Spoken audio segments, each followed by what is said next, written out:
My name's Charlie Baker. I'm an artist and builder, and I create mostly by weaving materials found in nature.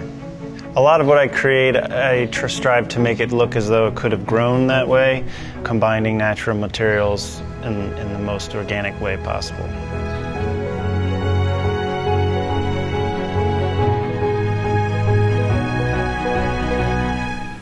She's out of frame there, or she's in the frame? There she is. Let's see where she goes. She's going under the wood rack. You won't see her for a while. Where were we again? Your favorite aspect of the process? Oh, yeah. At first, I just really enjoyed the process of foraging, taking beach walks or walking through the woods and recognizing certain shapes that spoke to me. And it wasn't until I started playing with some of these materials that I realized I was good at it, and it was something I wanted to keep doing. With some projects, you start with the drawing and you find the materials later. Sometimes the design process just starts with playing with the material you know you want to use and seeing how it fits together, and the overall form kind of takes shape just from a little experimenting. Sometimes the material selection has to serve various purposes, both an aesthetic purpose. If it's a piece that's going to be outside and needs to be rot resistant, there are certain species that are going to last longer. And sometimes you have the freedom to just pick a material based on the aesthetic, based on what shapes or colors or textures are appealing to you. I tend to gravitate towards twistier, more curvy shapes. I feel like when they're put together, they create a sense of motion in the final piece. There are certainly days where things are falling into place and you find that rhythm, and it's very enjoyable when you cut a piece or bend a piece just right and it fits right in there. It can be very easy and enjoyable and exciting, but there are certainly days where you feel like you're fighting a little bit. Sometimes you just need to take a break from the material or the project, because it can be a very tedious process, and if you're not enjoying it, sometimes it can translate into the final project. So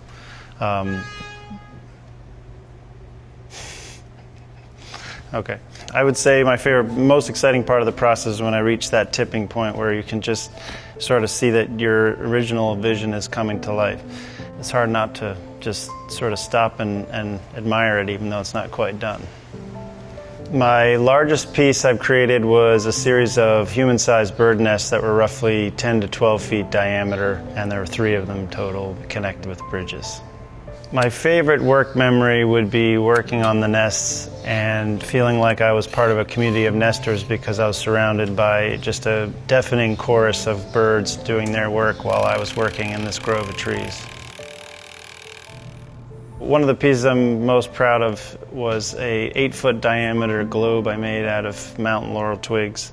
It's a series I want to create over time of geometric shapes done with natural materials. Currently working on a pyramid version, slightly smaller. The 8-foot diameter ball was very ambitious. This time I'm going to go a little smaller with the pyramid shape.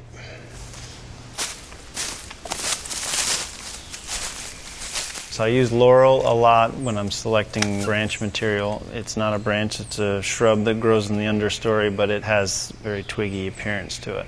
Laurel is typically found in kind of specific places where it likes the acidity of the soil, and it likes the species of trees, and it's kind of hard to find those spots that it likes and is growing abundantly. Of course, my exact spots I keep top secret, but this batch came from out in eastern Long Island. So here we are in a spot that I found a few years ago in an area of Long Island where mountain laurel happens to grow quite abundantly.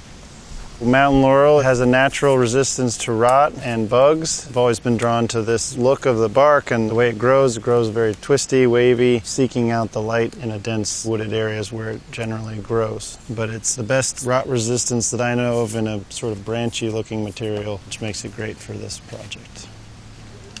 Generally look for ones that are mostly dead. As you can see, this one has hardly any greenery on it, but we know it's not quite dead and starting to rot because it has just a little greenery left. And that's one that'll probably eventually die, but I'm going to get some good use out of it instead of letting it rot here in the woods. And that's that. So when I head out into the woods, I don't really generally need much in the way of tools. I have my loppers These will allow me to cut pretty big material quickly and easily. They also function as a spiderweb stopper. I hold them a few inches in front of my face because nobody likes a solid mouthful of spiderweb. I have my smaller hand pruners to trim off greenery or smaller diameter branches. And for bigger diameter material, or if it's hard to reach inside with the loppers, I have an arborist handsaw that I bring. Why is it that shape? I don't know why it would be that shape, to be honest. But every tree saw I've ever seen has got a curve to it, so. As a general rule, I almost never take things that are a thriving, healthy species. I like to take things that are abundant and not in any way going to harm the area where I took them from.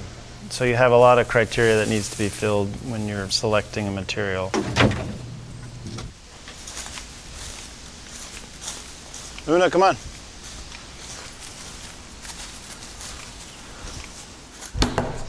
There you go. This is my helpful assistant, Luna. Before a piece is done, she needs to do one last quality check and make sure everything's well screwed in and, tip-top. Sometimes helpful, sometimes not so helpful. This is so far about 2 to 3 days, including the frame. With the globe shape, the mountain laurel that I was weaving together kind of just kept going as a continuous circle, almost a repeat of many circles in different diameters. The challenge now is to try it where you have to actually turn a corner. It'll be kind of an experiment on how the material will come together when we turn the sharp edge. At the bottom, I'm trying to make it look as natural as possible, almost like root flare of a tree when the tree meets the ground. And at the top, it's going to be another challenge of the puzzle piecing of all 3 sides coming together and trying to make it as a perfect spire as possible. Really only the first layer of branches are actually attached to the frame, and then most of them are either just tucked into each other or screwed from one piece to another. As I'm assembling it, I'm using very curvy pieces, but I like the way they kind of naturally move around each other, almost as like a braided rope or a basket, and I try to picture how they want to be married to one another. So it's been sort of an experiment and learn as you go to see how the form is kind of taking its own shape. As my experience as a woodworker, there's definitely some engineering that comes into play with some of the pieces I create. They can't just look pretty, they have to be sturdy. For example, the walls of the nest have to serve as a safety barrier because the nests are raised. So most of the puzzle piece twig creations are fastened with thousands of screws. Also, always keeping in mind that where the screw isn't going to exit in a place where it's going to be visible, which is sometimes tricky. And when you're holding the piece in with one hand and having to start the screw, it's always fun. Sometimes it would be nice to have 3 hands. I would say my most used tool when I'm doing the puzzle piecing of twigs is the bandsaw. It just allows for intricate curvy cuts or shaving little bits to get that fit just right. Sometimes it just sort of slots its way in and you know that's where it's going. Even if it wasn't where you originally wanted to fill, it just found a home and you knew it wanted to be there. The hardest part of finishing it off and filling the last bit of voids can sometimes be the most time-consuming because you're finding you have one destination for it to go and you want to find that perfect piece to fit in that spot. Whereas when you still have multiple holes, then you can kind of shop around for where it seems to want to go. I would like to think that when people see my pieces, it gives them that feeling that you get when you're out in nature, and combining that with craftsmanship that I hope inspires people by the care and the work that went into it, that's recognized, but also has a look to it that maybe nature could have created it and it could have grown that way. A combination of craftsmanship and what you'd naturally find out in nature. So.